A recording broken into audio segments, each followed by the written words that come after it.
What's up everybody, DLifeHD here, and today I will be reviewing Sonic Runners for iOS and Android. How good is it? Is it anywhere near the greatness that Mario Run was? Would the release of Sonic Mania and Sonic Forces on other platforms make this game any less great? This was a game that was once free and is now $3. Is it worth it? Stay tuned and let's find out.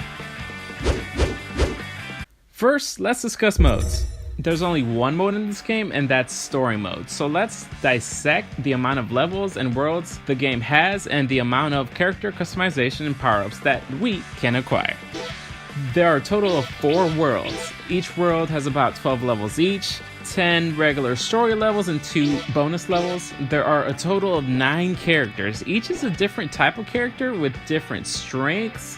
For instance, some are speed characters, some are fly characters, and some are power characters.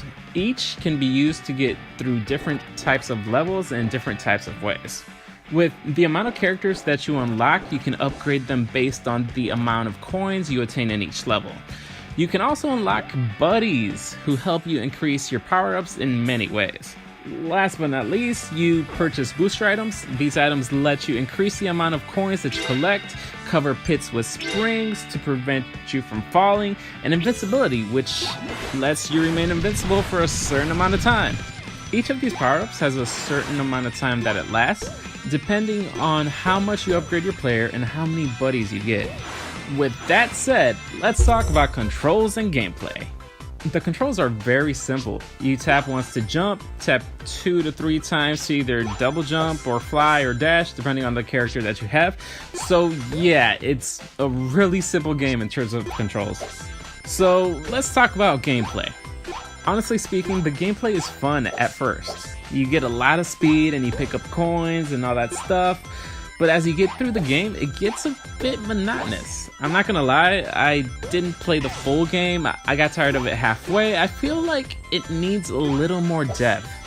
If you were a Mario Run fan and you love Sonic, you'll really like this game because it's nearly the exact same game, just a lot faster and a little less deep.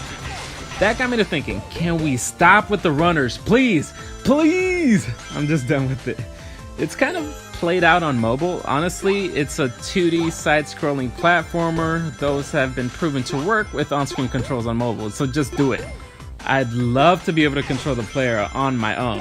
I think that's the only complaint I had with Mario Run as well. I was surprised to see that they had boss battles, which were pretty cool actually. You have to dodge the attacks as you're running and throw things back at Dr. Eggman. That works really well too. Let me go on a little rant.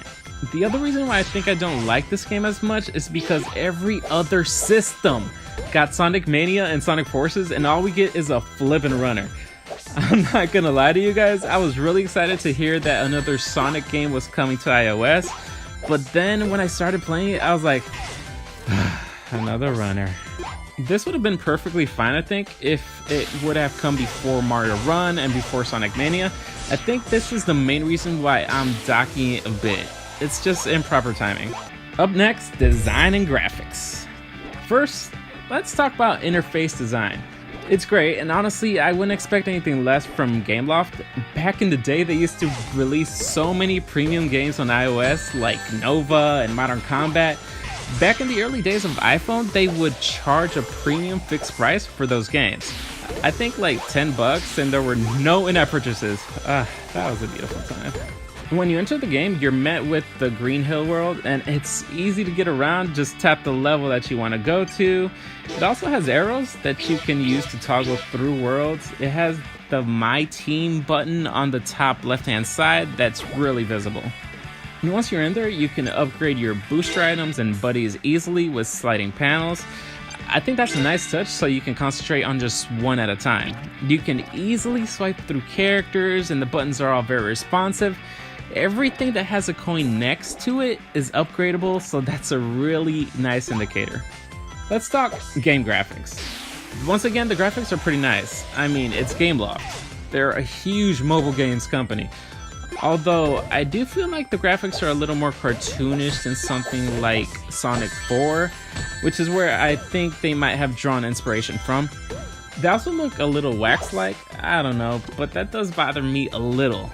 All the in-game menus and pop-ups look really nice though. Alright, music and sound.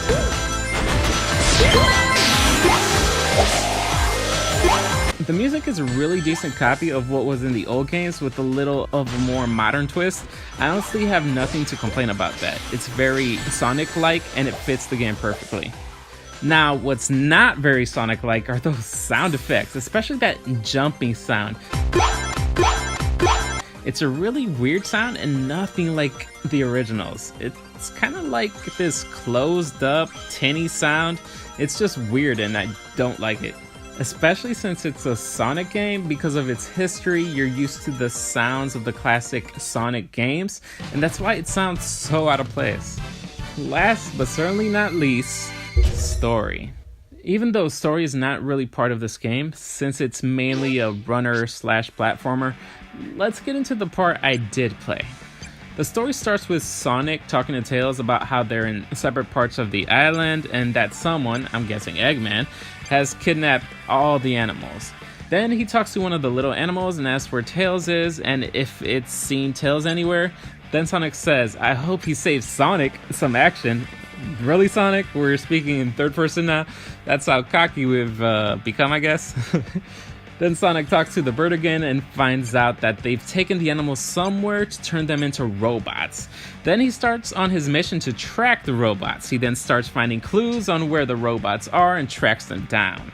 Sonic then finally finds Tails, and Tails says that Dr. Eggman was forcing him to make a teleporter where he could teleport animals throughout the island. So I'm thinking the rest of the story, like any other Sonic game, is to save the animals out of their robot bodies and find and defeat Eggman. Now, let's get into what I don't like about the story and how they presented it. Can we get some freaking voiceovers, please? For $2.99, a game like Icy, which I recently reviewed, had full-on narration, while here we get some cheesy speech bubbles.